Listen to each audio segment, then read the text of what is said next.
নমস্কার, আমি সুপর্ণা রান্নাঘরে আর একটা রেসিপি নিয়ে চলে এলাম। তো আজকে আমি আপনাদেরকে বানিয়ে দেখাবো বাটার চিকেন। খুবই ফেমাস রান্না, অনেকে অনেক রকমভাবে এটা রান্না করে, কিন্তু আমি একটা শেফের কাছ থেকে এটা শিখেছি। তো সেই শেফের কাছ থেকে যেভাবে শিখেছিলাম সেভাবেই আমি বাটার চিকেনটা এখন বানাবো। তো আপনারা যদি স্টেপ বাই স্টেপ পুরো ভিডিওটা দেখেন তো একদম দামি হোটেল, 5 স্টার হোটেলের মতো বাটার চিকেন বাড়িতেই তৈরি করতে পারবেন। আর আমার চ্যানেলটা যদি পছন্দ হয় তাহলে সাবস্ক্রাইব করবেন, কমেন্ট করবেন, লাইক দেবেন, আর প্লিজ পুরো ভিডিওটা দেখবেন। তো চলুন এবার আমি আপনাকে পুরো ভিডিওটা এখন বাটার চিকেনে দেখাচ্ছি। বাটার চিকেনের জন্য ফার্স্ট ম্যারিনেশনটা আমরা করে নেব। এটা দুটো ম্যারিনেশন করতে হয়। তো প্রথমে আমরা চিকেন নিয়ে নিলাম, এগুলো ফার্স্ট ম্যারিনেশনে দিতে লাগবে, সেগুলো সব দিতে শুরু করলাম। প্রথমে পেঁয়াজ আর কাঁচা লঙ্কাটাকে একদম কুচো কুচো করে কেটে নিয়েছি, এটা পুরোটা দিয়ে। একটা গোটা লেবু রস প্রথমে দিয়ে দিলাম, আগে চামচ আদা রসুন বাটা দিয়ে দিলাম, চামচ এবার গুঁড়ো লঙ্কা দিয়ে দিলাম, কাশ্মীরি লঙ্কাও দিয়ে দিলাম কালারের জন্য, গোলমরিচ গুঁড়ো দিচ্ছি, ঝালটা আপনারা বুঝে দেবেন, কেননা কাঁচা লঙ্কাও আছে এর মধ্যে, বাচ্চারা খেলে অল্প ঝালটা দেবেন। নুন দিয়ে দিলাম ম্যারিনেশনের জন্য। প্রত্যেকটা জিনিসকে ভালোভাবে মিক্স করে নেব। সময় থাকলে 15-20 মিনিট রাখবেন, না হলে 10 মিনিট রাখলেও হয়ে যাবে। ভালোভাবে সব মশলাগুলো যেন চিকেনের গায়ে লাগে। তো এখন আমি এটাকে 15 মিনিটের জন্য রেস্ট করতে দিয়ে দিলাম। 15 মিনিট হয়ে গেছে, এবার বাটার চিকেনে সেকেন্ড ম্যারিনেশন করে নেব। তার জন্য আগে আমরা হাঙ্কার নিয়ে নেব। এবার আপনাদের চিকেনটা যতটা পরিমাণে থাকবে সেই বুঝে দইটা নেবেন, কম বেশি সেই মাপটা আমি আর বললাম না এখন। আর 1 চামচ মতো লঙ্কা গুঁড়ো দিয়ে দিলাম, আগে এই লঙ্কা দিয়ে দিলাম 1 চামচ, ফুড কালার দিয়ে দিলাম, এটা অপশনাল, আপনারা চাইলে দেবেন, নালে কাশ্মীরি লঙ্কা দিয়ে যতটা লাল হবে সেটাতেই হয়ে যাবে। অল্প একটু নুন দিয়ে দিলাম, এবার সামান্য একটু 1 চামচ মতো লেবুর রস দিয়ে দিলাম, আবার গোলমরিচ দিয়ে দিলাম। ঝালটা বারবারই বলছি, এটা অপশনাল, আপনাদের যতটা মনে হবে সেই বুঝে দেবেন। এবার 1 চামচ আদা রসুন বাটা দিয়ে দিলাম। এবার এইগুলোকে সবগুলোকে একসাথে আগে ভালো করে মিশিয়ে নিতে হবে। ভালো করে এখন প্রত্যেকটা মশলা মিক্স করে নিলাম, আর 2-3 মিনিট এটাকে মিক্স করবেন ভালোভাবে। ম্যারিনেট করা চিকেনটা পুরোটা এই যেই ব্যাটারটা আমরা বানালাম মশলা দিয়ে সেটার মধ্যে আগে দিয়ে দিলাম, দিয়ে প্রত্যেকটা জিনিসের সাথে ভালোভাবে মিক্স করে নেব। 20 থেকে 30 মিনিট এটা আবার ম্যারিনেট করে রাখতে হবে, তার আগে পুরো মশলাটাকে ভালোভাবে মাখিয়ে নিতে হবে। তো এখন আমি এটাকে আধ ঘন্টা মতো ম্যারিনেট করলাম, হয়ে গেছে। এবার আমরা চিকেনটা রেডি করে নেব। তার জন্যে কড়াতে রিফাইন তেল নিয়ে নিলাম, এর মধ্যে অল্প একটু বাটার দিয়ে দিলাম, যেহেতু বাটার চিকেন বাটার তো দিতেই লাগবে। এটা এখন গরম হয়ে গেছে, এবার আমরা এক একটা চিকেন আগে একটু ফ্রাই করে নেব। যখন আমরা চিকেনগুলো দিচ্ছি তখন আমরা হাই ফ্লেমেই রাখবো, আর যখন চিকেনগুলো সব দেওয়া হয়ে যাবে তখন আমরা মিডিয়াম ফ্লেমে রাখবো। এবার আপনাদের যতটা কড়াতে জায়গা থাকবে ততটা বুঝেই দেবেন, গায়ে গায়ে দেওয়ার দরকার নেই। মিনিট বাদে আমরা চিকেনগুলোকে উল্টে নেব। গ্যাসের ফ্লেমটা এখন মিডিয়াম করে আমরা রেখেছি।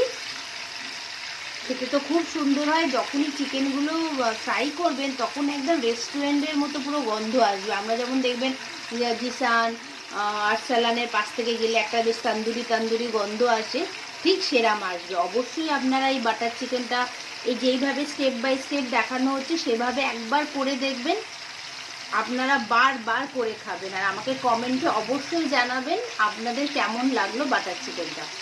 2 মিনিট হয়ে গেছে, এবার আমি প্রত্যেকটা চিকেন এখন তুলে নিচ্ছি। এইভাবে স্টেপ বাই স্টেপ আমরা প্রত্যেকটা চিকেন আগে ফ্রাই করে নেব।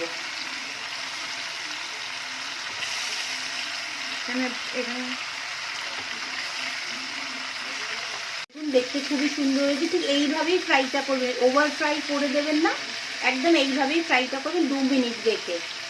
আবার আমরা কিছুটা চিকেন এখন দিয়ে দেবো। এইভাবে যতগুলো আমাদের চিকেনের টুকরো আছে হালকা হালকা করে আমরা ফ্রাই করে নেব। তেল এখান থেকে তুলে নিয়েছি, এবার অল্প একটু বাটার দিয়ে দিচ্ছি। আগে আমরা চিকেনটা আমাদের পুরোটাই ফ্রাই হয়ে গেছে, একদম ভালো করে ভেজে নিয়েছি। আর তলায় যেগুলো লেগেছিল সেগুলোকেও আমরা বাটিতে তুলে নিয়েছি। আমাদের এই বাটারটা এখন গলছে। এখন একটা টমেটোকে পিউরি করে নিয়েছি, এবার সেই টমেটোর পিউরিটা এখন আমরা বাটারের মধ্যে দিয়ে দেবো। দিয়ে দিলাম। এবার 5 মিনিট আমরা এই তেলটার মধ্যে, এখন টমেটোটা একটুখানি ফুটে যাবে, তারপরে সব ইনগ্রিডিয়েন্টসগুলো দেব। টমেটোটা ভালো করে ফুটে গেছে, এখন আর কাঁচা গন্ধ বেরোচ্ছে না। এবার আমরা যে গ্রেভিটা রেখেছিলাম, মানে চিকেনটা ম্যারিনেট করেছিলাম, সেই গ্রেভিটা এখন এইটার মধ্যে দিয়ে দেবো। পুরো গ্রেভিটা, এবার যতটা আপনাদের গ্রেভি লাগবে তখন সেই বুঝেই দইগুলো দেবেন, তাহলে কি হবে, গ্রেভিটা অনেকটা হবে। এখন এটাকে কিছুক্ষণ আমরা 5 মিনিট মতো একটুখানি ফুটতে দেবো। এটাকে কিছুক্ষণ ফুটতে দেবো, যতক্ষণ না মশলার একটা কাঁচা গন্ধ না যাচ্ছে। তো ধরুন ওই 5 মিনিট মতো এটা এখন মিডিয়াম ফ্লেমে রাখলাম আমি বাটার চিকেনটা। গ্রেভিটা দিয়ে মশলার কাঁচা গন্ধগুলো এখন চলে গেছে। এখন এবারে এই চিকেনগুলো আমরা যেগুলো ভাজা করে রেখেছিলাম সেগুলো এখন দিয়ে দেবো। সব দিয়ে দিয়েছি, চিকেনগুলো আমরা দিয়ে ফেলেছি। এখন 5 মিনিট এটাকে ভালো করে হাই ফ্লেমে ফুটতে দেবো। ফ্রেশ ক্রিম আমরা দিয়ে দেবো, একটু বেশি করেই দেবো, কেননা বাটার চিকেন তো একটু রিচ হয় না। ভালোভাবে মিক্স করে দিচ্ছি ক্রিমটা। এখন দেখতে তো খুবই সুন্দর হয়েছে, ভিডিওতে আপনারা কতটা কালারটা বুঝতে পারছেন বলতে পারছি না, কিন্তু গন্ধ যেমন সুন্দর বেরোচ্ছে, রং তেমন সুন্দর হয়েছে। আমরা একটু ক্রাশ করে কাসুরি মেথি ওপর থেকে দিয়ে দিলাম, তাতে বাটার চিকেনের ফ্লেভারটা আরও ভালো হবে। দিয়ে ভালোভাবে বাটার চিকেনটাকে নাড়িয়ে দিলাম। বাটার চিকেনটা অলমোস্ট রেডি হয়ে গেছে। এবার লাস্ট স্টেপটা আমরা এখন করব। এখন কি করব, আগে গ্যাসটাকে বন্ধ করে দেবো। এবার আমরা একটা কাঠকয়লা নিয়ে নিয়েছি, এটাকে ভালোভাবে গরম করে নেবো। আগে কয়লাটা একদম গরম হয়ে গেছে। এর পরের স্টেপটা ভালোভাবে একটু দেখবেন। মাঝখানে একটা বাটি বসিয়ে দিলাম, একটু সাবধানে করবেন, কেননা জিনিসটা গরম আছে তো হাতে না লেগে যায়। একটু মাঝখানে একটু চেপে বসিয়ে দেবেন।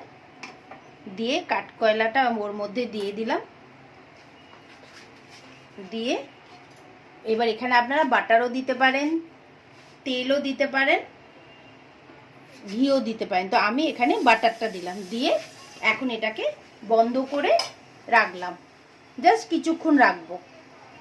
বাটার চিকেন একদম রেডি হয়ে গেছে, খুবই সুন্দর গন্ধ বেরোচ্ছে। এটা আপনারা রুটি, পরোটা, নান, ফ্রাইড রাইস দিয়েও খেতে পারবেন।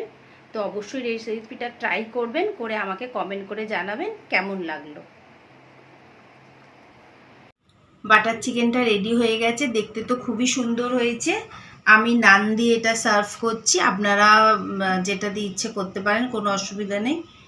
আমার রেসিপিটা যদি পছন্দ হয় তো প্লিজ সাবস্ক্রাইব করবেন, কমেন্ট করবেন, লাইক করবেন। আবার আরেকটা রেসিপি নিয়ে খুব তাড়াতাড়ি আসবো।